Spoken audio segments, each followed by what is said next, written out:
Welcome to my channel. My name is Orlando. We're talking about real estate as a side hustle and why it's really a good thing, right? A lot of times people believe that doing real estate investing should be a full-time job. You should get rid of your W-2 job and you should just say, you know what? I'm just going to do real estate investing. And I am of a different stance on that. I believe that you can do real estate investing as a side hustle. So let's just talk about the benefits of doing it as a side hustle. So number one, it lowers your risk, guys. If you have a W-2 job that you're making good money on, it's not even about really making really good money on it, but it's stable income. That's the important, stable income. It lowers your risk of depending so much on the real estate for your income. It allows the freedom for you to think clearly and not feel like you're pressured to make decisions based on money, for one. Money. Making decisions based on money.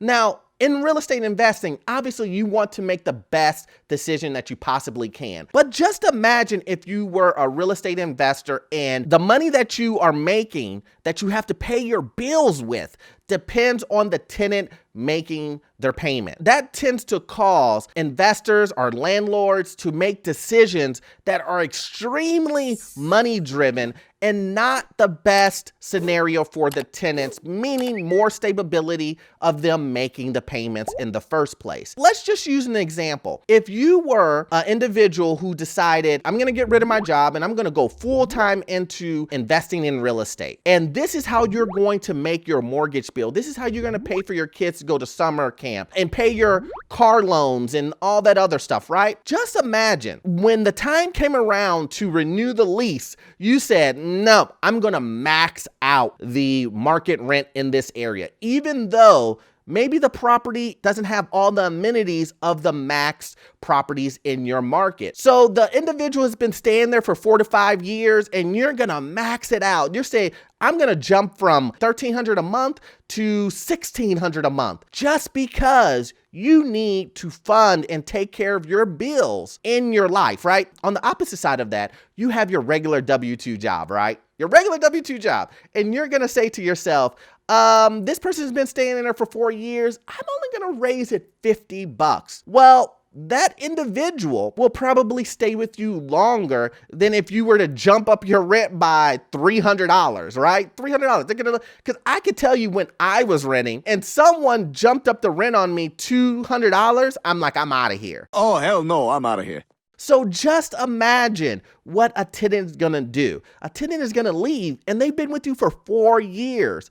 So what happens is you make your decisions based on money only. Okay, so this is a good one. Number two, it's easier to get financing. But why is it easier to get financing? It is because the banks see that you have other income coming in, which for them lowers their risk. It also helps you out because it allows you to get into properties at a lower down payment. If you've watched any of my previous videos, you know that I am a big component for beginners to get into the property by buying a duplex or multifamily, a 3-plex or a 4-plex also too, and getting into a FHA or conventional loan at between 3 to 3.5%. But the only way you get into those primary residential properties is by having a job, having a W-2 or a self-employed. You have to have a job.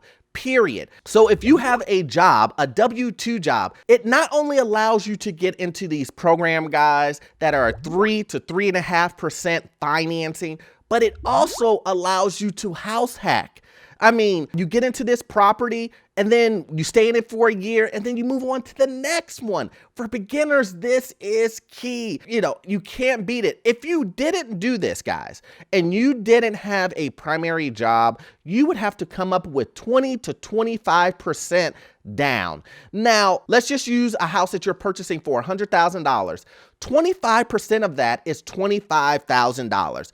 Most people don't have $25,000 just sitting in their bank account. So it becomes harder and harder and harder if you are going to try to become a full-time investor without a job. So I actually prefer it. I think this is a great thing to do. Once again, It lowers your risk, like I said in the first one, and it helps you get into better financing by using the house hack method, guys. Number 3, guys, it's beautiful. I love this. It gives you a bird's eye view of your income versus the rental income. It allows you to see how the rental income, the passive income from real estate, can eventually replace, I said, your income that you're getting from your job. You get to see that from a bird's eye view, that I like to say. You get to look down at your passive income that you're getting from the real estate and then your W-2 job. And it allows you to lay out a plan to either, one, eventually replace your income that you have for your W-2 and just retire, right? Get out of that field and just do real estate fully. After you get some properties underneath your belt, once you get the experience. Or 2, it allows you to see that, wow, I can just continue to have my regular W-2 job and then also have an additional income coming in for real estate. Either one of those is great. I do the second one where I have my business, but I also do real estate on the side, which